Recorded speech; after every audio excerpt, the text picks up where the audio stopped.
আরও একটি রেকর্ড হাতছানি দিয়ে ডাকছে লিওনেল মেসিকে। ইতিমধ্যেই বিশ্বকাপ জিতে নামের পাশে জুটে গিয়েছে তর্ক সাপেক্ষে সর্বকালের সেরা ফুটবলারের তকমা। তবে ফুটবল মাঠে এমন কিছু রেকর্ড আছে যেখানে অনেক কিংবদন্তির নাম কখনোই জায়গা করে নিতে পারেননি পেলে থেকে শুরু করে কাকা, রোনালদো নাজারিও কিংবা ডিয়াগো ম্যারাডোনাও। ফুটবল ইতিহাসের সেরা দল ব্রাজিলও এই রেকর্ড স্পর্শ করতে পারেনি, অথচ সেই রেকর্ডই হাতছানি দিয়ে ডাকছে মেসিদের। পরপর তিনটি স্বীকৃত আন্তর্জাতিক ট্রফি জেতার রেকর্ড নেই দক্ষিণ আমেরিকার কোনো দেশের। টানা দুবার কোপা ও একবার বিশ্বকাপ জিততে পারেনি পাঁচ তারকা খচিত দল ব্রাজিলও। এমনকি ইউরোপের সর্বকালের সেরা দলগুলো নিজেদের এই ধারাবাহিকতা ধরে রাখতে পারেনি। একমাত্র দেশ হিসেবে এই কৃতিত্ব আছে স্পেনের। ২০০৮ সালের ইউরো, ২০১০ বিশ্বকাপ এবং ২০১২ সালের ইউরো টানা জয় করেছিল দেশটি। এবার আর্জেন্টিনার সামনে আছে সেই সুযোগ। ২০২১ সালে কোপা আমেরিকা আর ২০২২ সালে বিশ্বকাপ নিজেদের ঝুলিতে পুরেছে লিওনেল মেসিরা। এবার বাকি আছে ২০২৪ সালের কোপা আমেরিকা।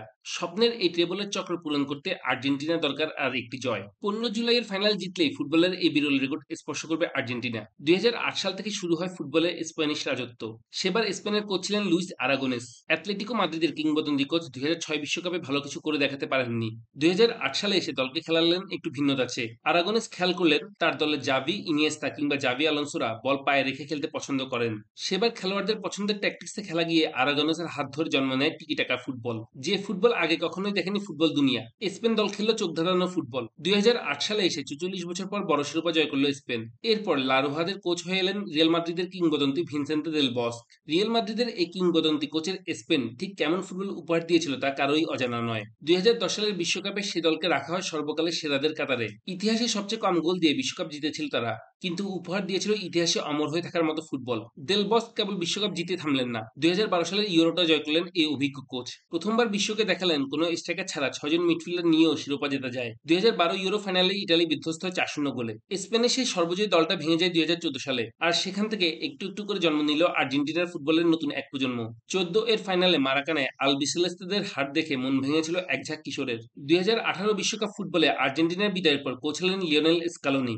গড়ে তুললেন তারুণ্য নির্ভর এক দল, যে দল মেসিকে কেন্দ্র করে খেলে না, বরং তারা খেলে মেসির জন্য। Rodrigo De Paul, Emiliano Martinez, Alexis Mac Allister কিংবা জুলিয়ান আলভারেজদের নিয়ে আর্জেন্টিনা এগুতে থাকে স্বপ্নের দিকে। তিন senior footballer Lionel Messi, Angel Di Maria আর নিকোলাস ওতামেন্ডির পাশে একঝাঁক তরুণ। আর্জেন্টিনার উত্থানের গল্পের শুরু এভাবেই। ২০২১ সালে মারাকানায় ব্রাজিলকে হারানো কিংবা ২০২২ সালের বিশ্বকাপে অদম্য ফুটবল যাত্রা। আর্জেন্টিনা শুধু ট্রফি করা শেষ করেনি, যাত্রা শুরু করেছিল ইতিহাসের পথে। আরাগোনেস আর দেল বস্ক দুজন মিলে করেছিলেন ট্রফির চক্র পূরণ। সেদিক থেকে লিওনেল স্কালোনির এই দলের মাহাত্ম্য আলাদা। কোচ হিসেবে স্কালোনি একাই শুরু করেছিলেন সবকিছু, এবার সেটা তুলির শেষে আঁচড় দেওয়ার পালা। ১৫ জুলাইয়ের ফাইনালে তাই আর্জেন্টিনার জয়টাই ভীষণভাবে দেখতে চাইবে ফুটবল দুনিয়া।